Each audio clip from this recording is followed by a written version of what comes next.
Saudara bergembira hari ini? Amin, karena Yesus baik. Amin.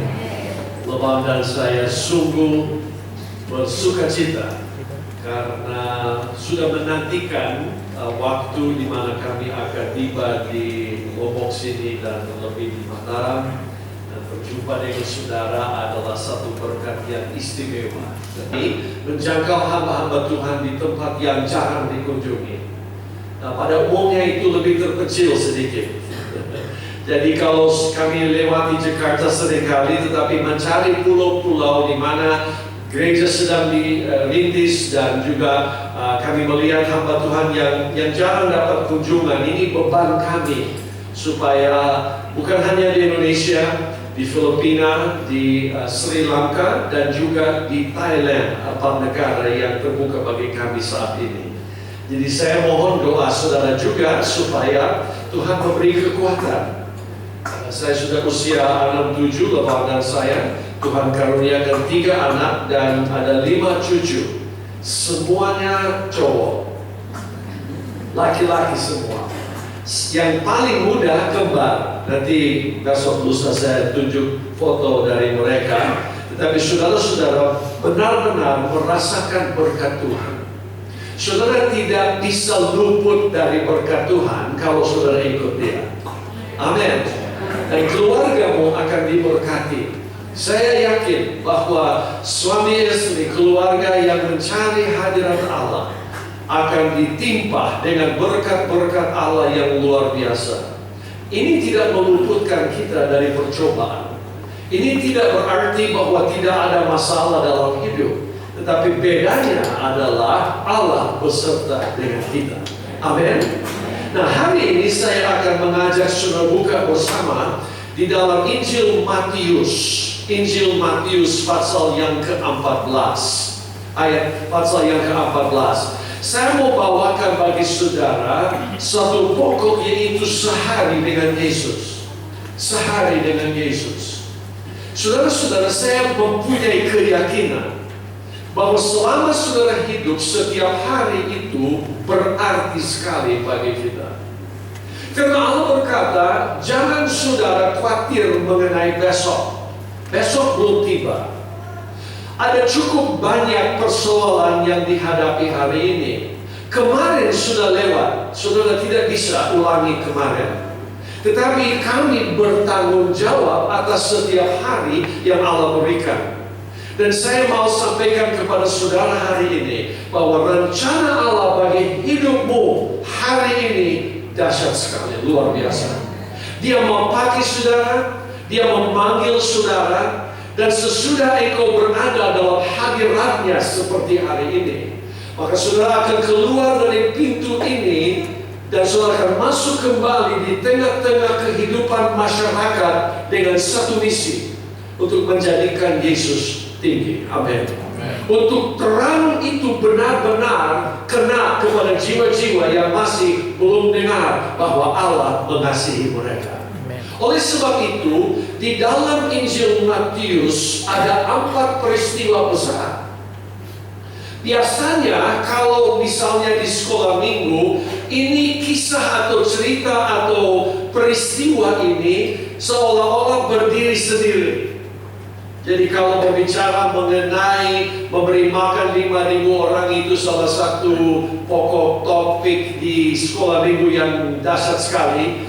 Dan kalau Yesus pun di dalam malam gelap berjalan di atas air, topik itu biasanya dilihat sebagai topik-topik terpisah. Tapi saya ajak saudara perhatikan bahwa topik-topik ini tidak terpisah. Malah selama 3,5 tahun Yesus mengajar murid-muridnya, Dia sedang mempersiapkan mereka untuk melangsungkan pekerjaannya. Berarti semua kejadian-kejadian itu menjadi masa latihan mereka. Itu sebabnya ada satu hari yang tercantum di dalam Matius 14. Mulai pagi itu ada keadaan yang dahsyat, berita yang kurang baik. Ada satu keadaan yang sedihkan hati. Dan saya ajak saudara mengerti bahwa bukan selalu kita melewati masa yang senang, ada masa percobaan juga. Tetapi bagaimana saudara dan saya reaksi terhadap keadaan itu menentukan keadaan kita dan pengaruh kita di tengah-tengah masyarakat. Oleh sebab itu saya mengajak kita melihat yang pertama. Lihat yang pertama mulai dengan ayat 10. Mulai khotbah dengan ayat 10 agak aneh, tapi saudara ikuti saja. Ya, ayat 10 disuruhnya memanggal kepala Yohanes di penjara. Dahsyat atau tidak? Dahsyat ya. Kalau melihat ini mulai dengan kepala Yohanes dipenggal di penjara, dan kepala Yohanes itu pun dibawa orang di sebuah talam, lalu diberikan kepada gadis itu dan dia membawanya kepada ibunya. Kemudian datanglah murid-murid Yohanes. Bedakan, Yohanes mempunyai murid, Yesus mempunyai murid. Yohanes mempunyai murid yang sudah berada dengan dia di padang belantara sewaktu dia memberitakan mengenai pertobatan. Banyak orang Farisi, banyak rakyat yang ikuti pada waktu itu. Dan mereka mengambil mayatnya dan menguburkannya, lalu pergilah mereka memberitahukannya kepada Yesus. Peristiwa pertama, memberitahukan kepada Yesus. Apa sebabnya? Ini mempunyai suatu arti besar sekali. Jangan lupa saudara-saudara, Yohanes dan Yesus dekat sekali, intim sekali. Ini permulaan bukan karena pergaulan saja, tetapi dari kedua ibu mereka. Elizabeth mengandung dengan Yohanes. Kita melihat Maria mengandung dengan Yesus. Dan kalau mereka berjumpa, ada kontak roh di kandungan di antara kedua ini. Tidak heran kita mengerti bahwa Yesus mempunyai suatu pergaulan yang dekat sekali dengan kaum keluarga ini, Yohanes. Jangan lupa juga Yohaneslah yang berdiri di sungai. Dan kalau dia sudah memberitakan kabar keselamatan dan dia berbicara mengenai pertobatan yang Allah menuntut dari masyarakat, maka dia pada satu saat berkata, "Hei, angkat matamu dan melihat. Datanglah anak domba Allah." Dia menunjuk kepada Yesus. Dia sendiri mulai mengundur dalam pelayanan, tidak menonjol lagi. Dan dialah yang mempersiapkan jalan dan pelayanan untuk Yesus Kristus. Dan buah dahsyat sekali ini keadaan, sebab kalau pada saat itu kita melihat bahwa Yohanes pun dia sedikit ragu-ragu mau membaptis Yesus sendiri.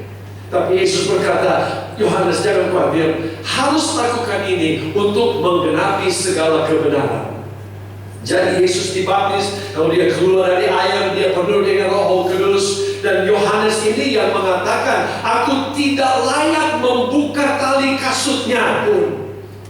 Jadi dia mengerti sekali bahwa hubungan ini bukan hanya keluarga, dia bukan hanya seorang sobat, kawan, tetapi Yesus adalah yang menjadi jawaban dan Mesias bagi manusia.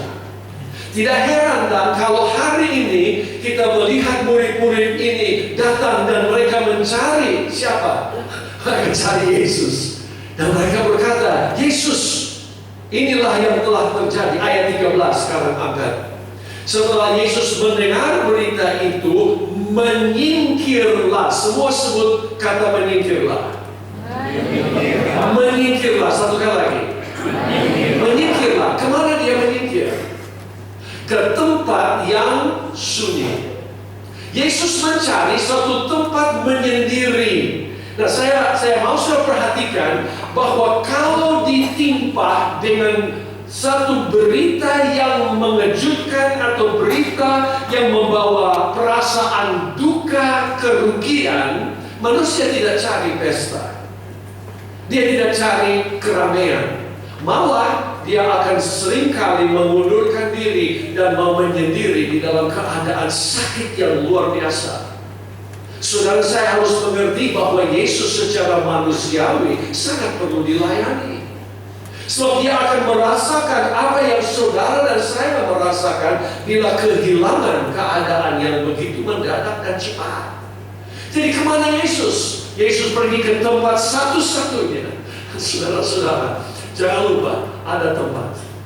Ada tempat bagi saudara dan saya untuk mencari hadirat Allah. Kalau perlu penghiburan, tidak ada tempat sesama dengan ini, yaitu saudara saya boleh pergi ke takhta kasih karunia Allah, dan di sana kita menerima penghiburan dari Allah. Inilah yang dicari Yesus. Yesus pergi ke tempat sunyi, sebab di sana dia boleh buka hati seperti sering kali dia lakukan. Dia boleh tumpahkan hatinya kepada Bapa. Malaikat-malaikat pun biasa melayani kepadanya, menghibur dia, menguatkan dia. Saudara-saudara, tidak ada yang salah di sini. Lazim sekali orang yang duka cita sedang dihibur dan dilayani. Saya baca ayat ini lagi. Dia ke tempat yang sunyi, tetapi orang banyak mendengarnya dan mengikuti dia dengan mengambil jalan darat dari kota-kota mereka. Saudara-saudara, dia yang harus dilayani sebenarnya, dia yang selayaknya ada sedikit time off. Ada sedikit waktu teduh. Tidak dapat waktu teduh. Karena apa? Begitu dia cari tempat sunyi, orang dengar, dan kami melihat sekarang berduyun-duyun masyarakat pergi mencari dia. Itu sebabnya sekarang kita masuk ke peristiwa kedua, ayat 14. Ketika Yesus mendarat, ia melihat. Sekarang saudara sebut istilah melihat. Kata melihat. Apa yang saudara lihat? Kalau saudara keluar dari sidang, dari gereja, apakah yang saudara lihat? Apa yang Roh Kudus gerakan dalam hatimu?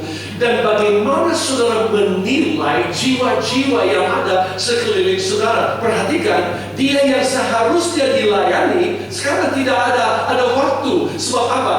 Ayat 14. Yesus mendarat, ia melihat orang banyak yang besar jumlahnya. Di mana saja ada disebut dalam Alkitab, terlebih Perjanjian Baru, di mana banyak orang, menurut semua komentari antara 5 sampai 7 ribu paling sedikit. Tetapi akan ada tambahan di sini, sebab kita akan melihat bahwa bukan laki-laki, tetapi juga perempuan dan anak-anak atau wanita dan anak-anak. Banyak orang, besar jumlahnya, maka tergeraklah hatinya. Tergeraklah hati oleh apa? Belas kasihan kepada mereka, dan ia menyembuhkan mereka yang sakit. Jadi ini gambarnya sehari dengan Yesus. Berita datang yang membuat hati sedih. Seharusnya Yesus tenang, jangan ada yang ganggu dia. Dia mau menerima kekuatan dari Allah. Tetapi saudara jangan lupa bahwa dia sanggup mengabaikan keperluan pribadi karena dia melihat sesuatu yang lebih dahsyat lagi daripada yang dia alami. Dan kalau dia lihat masyarakat ini yang datang dengan keberatan, dengan keperluan, dengan segala sakit dan penyakitnya, maka saudara hatinya jatuh belas kasihan. Belas kasihan. Dan kita melihat dia mulai melayani mereka, dia menyembuhkan mereka yang sakit, sehingga tiba ke ayat 15, menjelang malam. Tandai malam ini. Tandai kata malam. Sebab apa? Malam ini menggambarkan keadaan gelap yang akan meliputi. Keadaan gelap. Malam itu saudara juga dapat bahwa di dalam ayat 15 bahagian tengah tempat ini sunyi, hari sudah mau mulai malam. Saudara loncat ke ayat 23, saudara mendapatkan ketika hari sudah malam. Jadi masih mau malam, hampir menjelang malam, sekarang sudah malam. Kemudian ayat 25 saudara mendapatkan jam 3 malam. Nah inilah bahagian yang paling gelap. Kalau dari keempat jaga malam, jaga terakhir yang keempat yang paling dahsyat, sebab ini yang paling sulit menghadapi. Kalau gambar dari roh-roh kegelapan yang bergerak dan bekerja adalah jam 3 ini. Jadi kita melihat menjelang malam, kita melihat sudah malam, dan juga jam 3 malam. Semakin gelap, semakin gelap. Menjelang malam, murid-muridnya datang kepadanya dan mereka berkata, Yesus, tempat ini sunyi dan hari sudah mulai malam. Suruhlah orang banyak itu pergi supaya mereka dapat membeli makanan di desa-desa. Karena apa? Tidak ada Alfamart di sini. Kira-kira begitu. Tidak ada. Warung pun tidak ada. Karena apa? Yesus pergi mencari tempat sunyi. Sudah bisa ikuti? Jadi murid-murid mereka mengerti, sebab mereka adalah sekelompok dengan Yesus. Mereka mengerti sekarang Yesus sudah memboroskan waktu sepanjang hari. Dan karena dia terlibat di dalam melayani jiwa-jiwa, ini murid-murid cukup pintar. Mereka berkata, wah, kita bertanggung jawab. Tetapi ada krisis.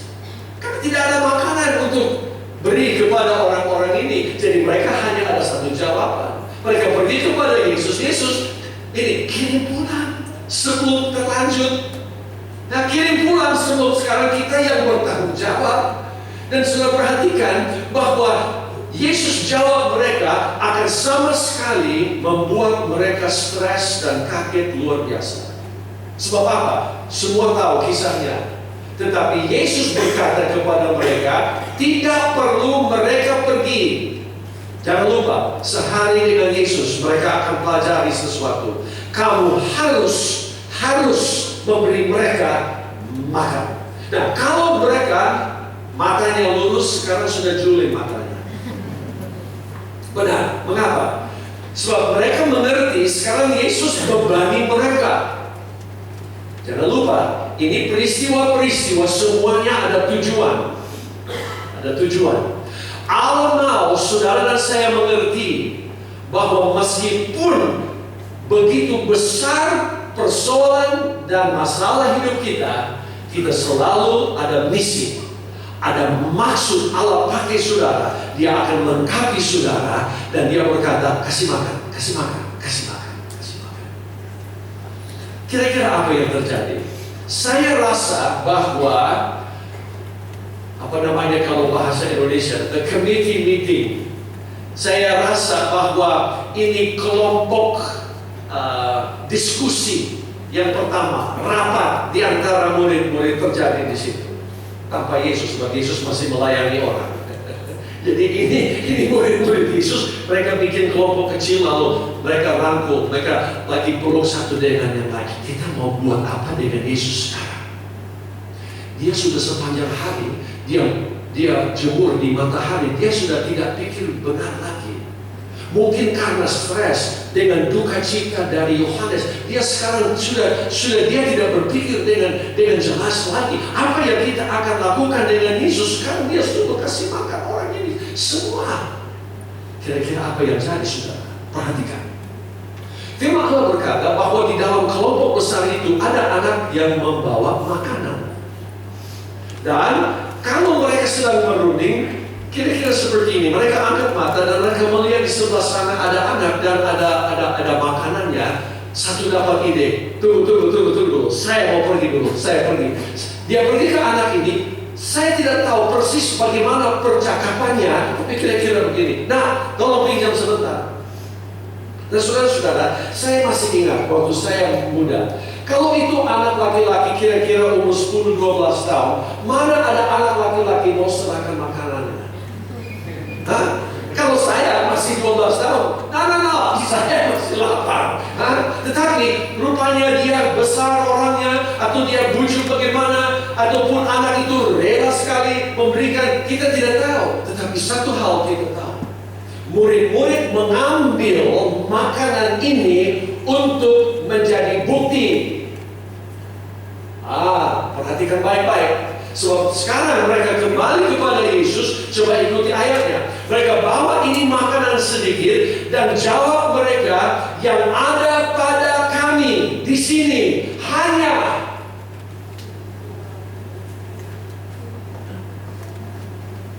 yang ada pada kami di sini, Yesus, hanya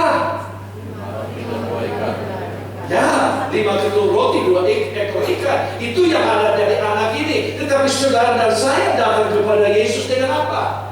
Yesus berkata, kasih makan, jadi saksi, jadi terangku, jadi garam di tengah-tengah masyarakat. Dan saudara dan saya mulai memikirkan, dan kita mulai berpikir mengenai segala yang ada pada kita, dan kita bawa kepada Yesus dan kita sodorkan, ya Tuhan, tetapi batas saya hanya sampai di sini.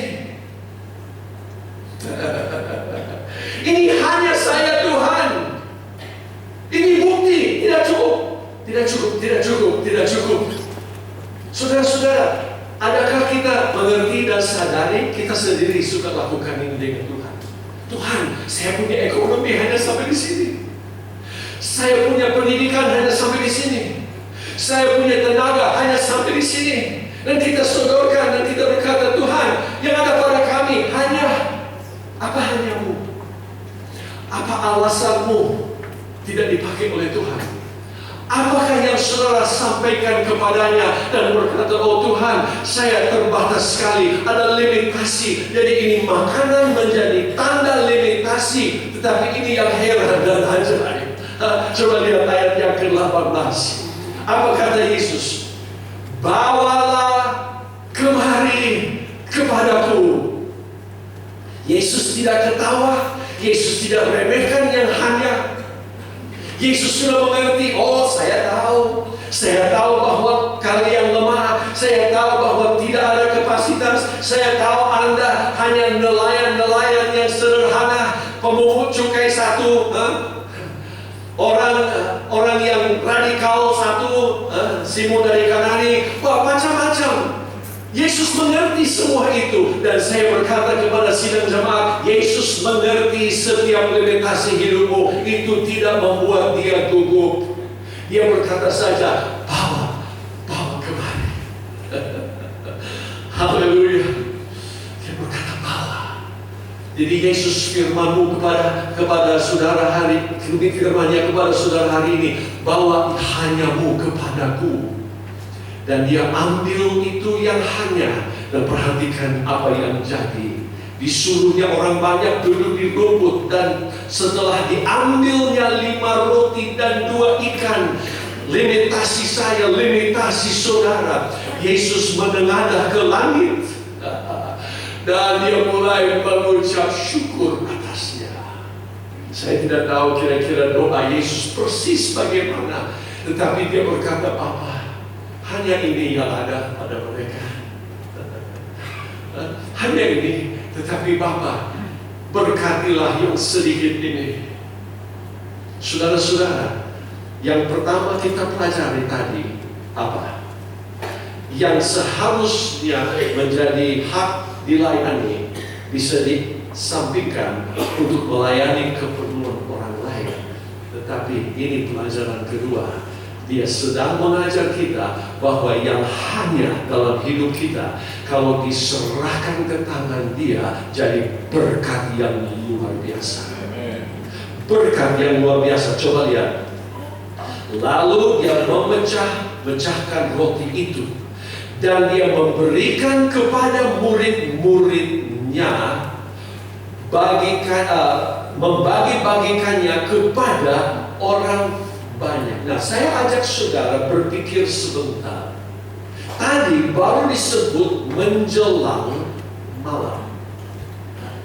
Jadi berarti sudah sore. Ya, sudah sore. Firman Allah mengatakan 5.000 laki-laki yang hadir. Belum hitung wanita. Jadi kalau ada 5.000 om-om, ada 5.000 tante-tante. Iya kan? Paling sedikit. Nah, kalau ada di dalam kebiasaan kebudayaan mereka, itu keluarga yang lari dan ikut bersama-sama. Jadi kita melihat kalau ada 5.000 laki-laki, 5.000 wanita, ada berapa anak? Tergantung dari mana sukunya. Nah, kalau suku kita Batak, saya dimargakan jadi Simanjuntak, saudara-saudara berarti banyak anak. Saya tidak tahu, tapi paling sedikit dari orang yang hadir hari itu, menurut semua komentar, paling sedikit 15.000 orang. Yesus tidak pecahkan roti untuk semua sendirian. Perhatikan baik-baik. Dia pecahkan secukupnya ke tangan murid-muridnya. Dan murid-murid pegang, dia berkata, kasih makan, kasih makan. Kalau saya Petrus, saya rasa saya berhak bicara, juru bicara Petrus, sebab saya punya nama Peterson, anak Petrus. Jadi kira-kira begini, kalau Petrus orang Lamongan seperti saya, waktu jadi besar di Manado, dia pasti melihat ini roti, dia berkata, ini saya sendiri makan tidak cukup. Sedangkan saya 3 piring nasi, saya hantam. Ini tidak cukup. Jadi saya rasa dia imannya ragu-ragu, tapi dia harus dengar-dengaran. Ini kan guru, ini kan rabi. Jadi saya rasa kalau dia sendiri akan ambil sebahagian dari roti ini, dia pikir, wah ini baris pertama, saya sudah habis yang persediaanku. Tetapi sambil dia pecahkan,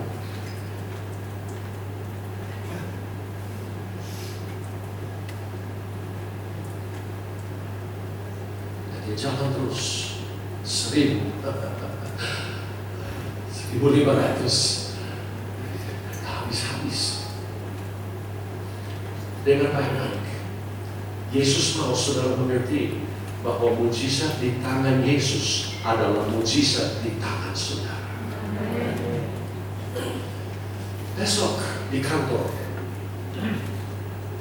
besok di kendaraan umum, besok lusa dengan tetangga-tetangga yang sangat membutuhkan kesembuhan, sangat membutuhkan pertolongan. Saudara memegang roti kehidupan, saudara memancarkan air kehidupan, dan saudara boleh bagi-bagi sedikit demi sedikit. Bukan tanggung jawab saudara menangkan orang itu tanggung jawab Roh Kudus, tetapi saudara hanya menunjukkan kasih dari Allah. Mujizat-mujizat akan mulai berlaku dalam tangan saudara juga. Haleluya. Jadi kita melihat di peristiwa kedua, mujizat di tangan Yesus menjadi mujizat di tangan mereka. Sekarang langsung ke ayat 22. Peristiwa ketiga ini heran juga, sebab sesudah Yesus segera memerintahkan, tandai kata memerintahkan. Dia tidak anjurkan, dia paksakan murid-murid itu naik ke perahu. Perahu, lingkari kata perahu.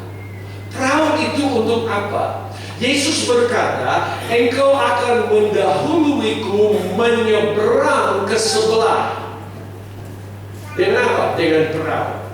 Jadi dia paksa. Mengapa dia harus paksa? Sebab murid-murid seperti kita semua, kalau sudah lihat mujizat seperti roti dibagi dan ribuan sudah kumpul, ini murid-murid sudah berkata, tunggu dulu, kita tinggal saja di sini. Nanti kita bangun GPDI Padang Belantara. Coba lihat, sudah ada gereja gede besar. Nah, bayangkan kalau si Judas, dia sudah senang sekali, dia pikir ini kolektornya hebat benar ini. Nah, dia bilang saya punya kantong penuh nanti kalau kita bikin gereja di sini. Tetapi Yesus tidak izinkan. Sebab apa? Dengar baik-baik. Yesus bukan hanya beri perhatian kepada jumlah besar, tetapi dia beri perhatian kepada jumlah kecil. Hatinya tertuju, sebab ada cerita, ada panggilan yang dia bisa dengar, roh bahwa ada jiwa-jiwa di seberang di seberang akan dilayani. Dia berkata kepada murid-muridnya, naik ke perahu.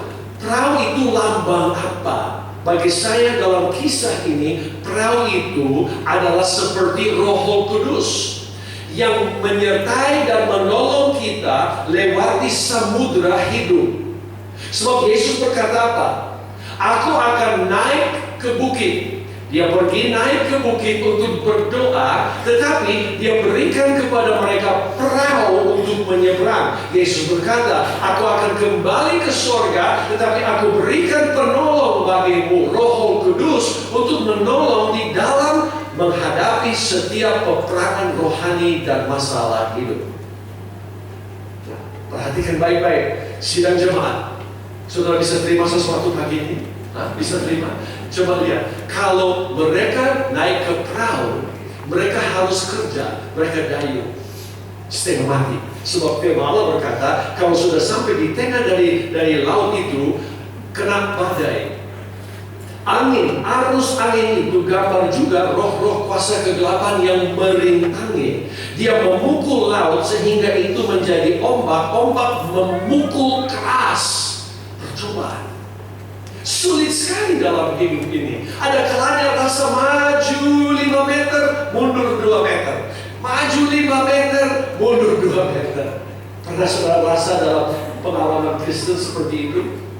Seperti, oh Tuhan, mengapa tidak gampang selalu? Tetapi ini yang paling ajaib. Kemana Yesus? Dia pergi ke atas bukit dan dia berdoa.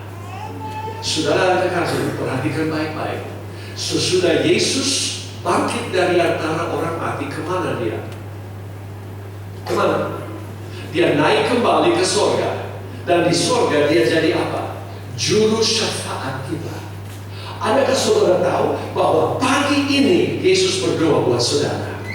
Saudara berada dalam perjuangan hidup ini, setengah mati, banyak persoalan, banyak gelombang, banyak masalah hidup, tidak tahu mau berbuat apa. Tetapi di tengah-tengah kegelapan itu, Yesus yang ada di sebelah kanan Allah Bapa di surga sedang doakan saudara, dan dia berdoa supaya saudara sukses, supaya saudara menjadi berkat di tengah-tengah laut itu. Semua ada tujuan. Ada tujuan.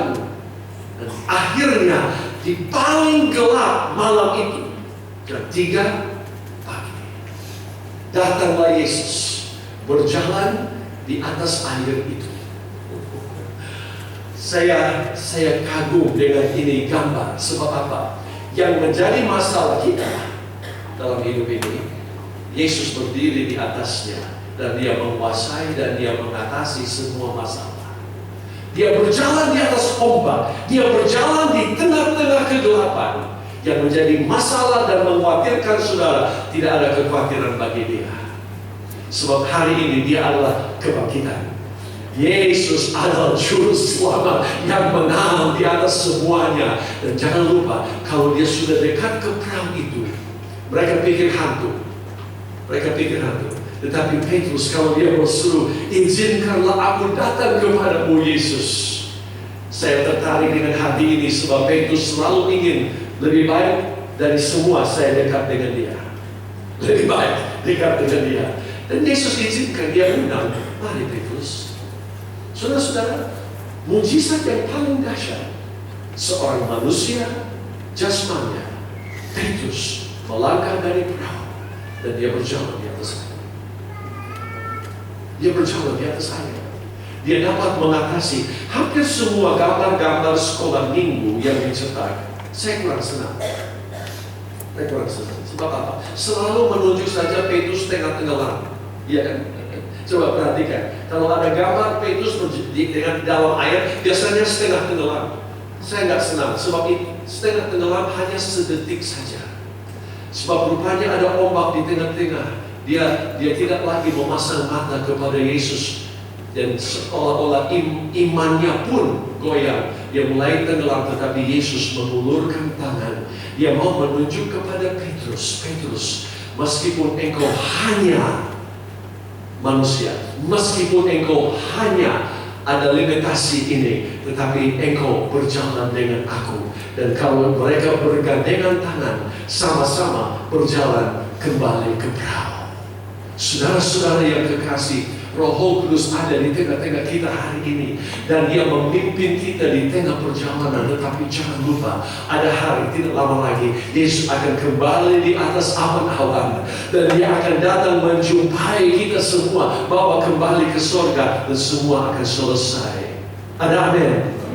Tuhan baik sekali. Nah, itu sebabnya saya bawa kita ke peristiwa keempat.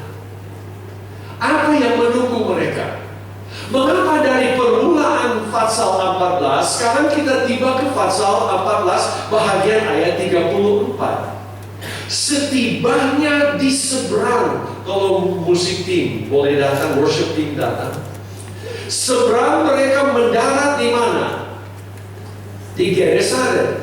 Ketika Yesus dikenal orang-orang di tempat itu, mereka memberitahukannya ke seluruh daerah. Jadi mereka umumkan, hei kawan-kawan, bawalah kawan-kawanmu yang sakit semua. Maka semua orang yang sakit dibawa kepadanya. Nah, sekarang perhatikan ayat 36. Mereka memohon supaya diperkenankan menjamah jubah-jubahnya. Bagi Tuhan tak ada yang mustahil. Menjamah jubah-jubahnya, dan semua orang, 1, 2, 3, dan semua 1, 2, 3, dan semua orang yang apa? Yang menjamahnya menjadi sembuh. Mengapa harus melewati proses memberi makan 5.000 orang? Untuk mengerti bahwa yang hanya itu, kalau diserahkan kepada Dia, menjadi mujizat kembali bekerja di tanganmu.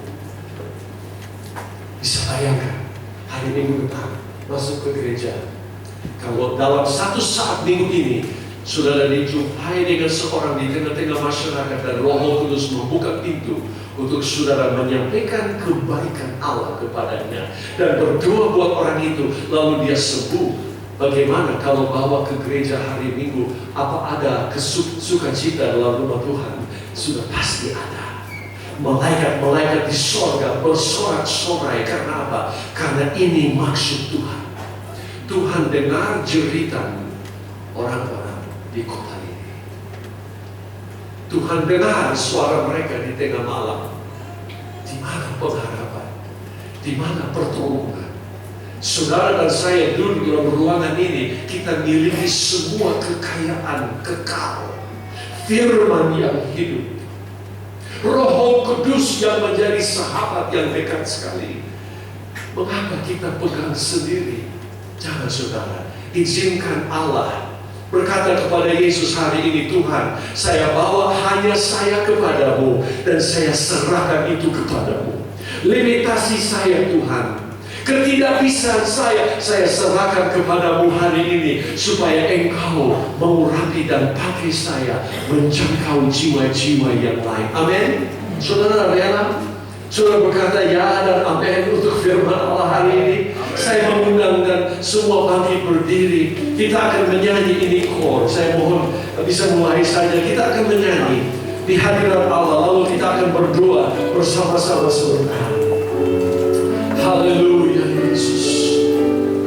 Haleluya. Dengan segenap hati menyanyi.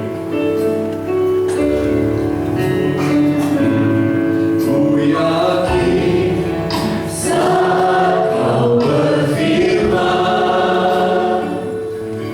ku menang saat Kau bertindak. Hidupku hanya ditentukan oleh berkat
mujizat.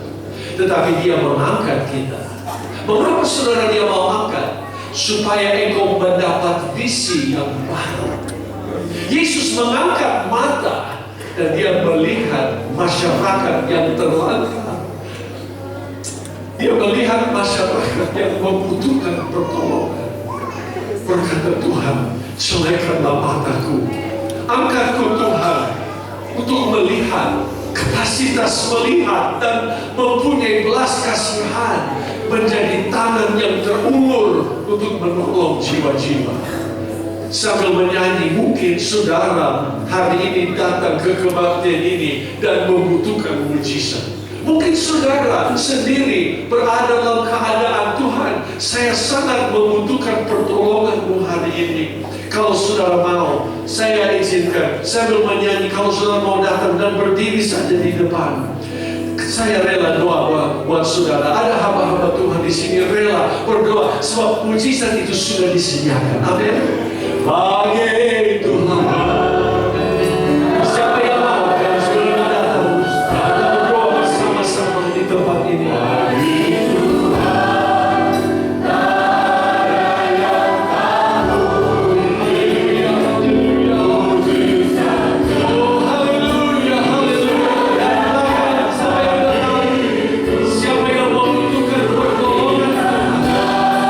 Keluarga, kesembuhan, keuangan,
Yang sakit Engkau sembuhkan, yang susah Engkau hiburkan, yang patah semangat Engkau meninggikan mereka Tuhan, menolong di dalam nama Tuhan Yesus Kristus. Haleluya, haleluya.